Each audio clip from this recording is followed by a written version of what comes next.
Alors certainement pas.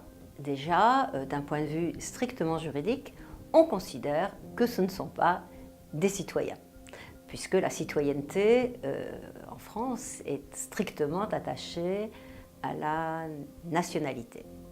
Le droit de vote, ils en sont privés à tous les niveaux, qu'il s'agisse du niveau municipal, du niveau national, même des référendums.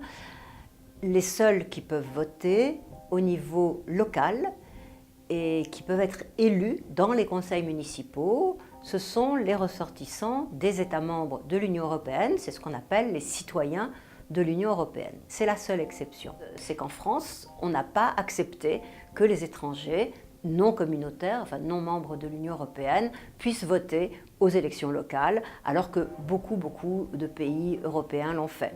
C'est une revendication qui reste très forte dans le milieu associatif et qui a fait l'objet de promesses de la gauche à plusieurs reprises. Mais si on laisse de côté le droit de vote, il y a quand même un certain nombre de prérogatives ou de droits tout simplement qui leur permettent de s'exprimer dans l'espace public. Par exemple, un étranger a le droit de s'exprimer librement, que ce soit dans la presse, que ce soit en manifestant.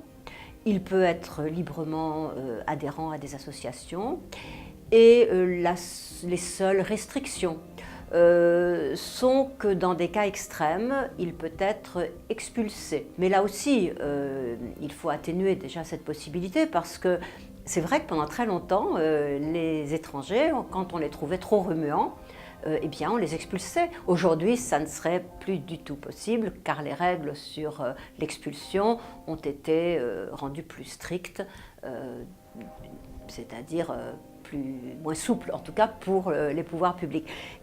Donc liberté d'expression quasi totale, comme pour les Français. Également, ce qu'on constate, c'est que beaucoup d'éléments de participation à la gestion des services publics leur ont été accordés petit à petit à partir des années 70. Dans l'entreprise déjà, il n'y a plus de restrictions en ce qui concerne les droits collectifs, c'est-à-dire qu'ils peuvent être représentants du personnel, ils peuvent siéger dans les comités d'entreprise, dans les sections syndicales. Il faut savoir que en 68 encore, ils n'avaient pas tous ces droits. Ils pouvaient voter, mais ils ne pouvaient pas être élus.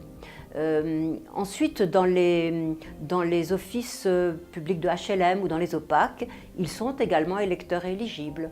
Dans les écoles, les collèges, les lycées, à l'université, il n'y a pas de restriction pour siéger dans les conseils qui seraient fondés sur la nationalité. Donc à cet égard, on peut dire qu'ils exercent un certain nombre de droits de citoyens.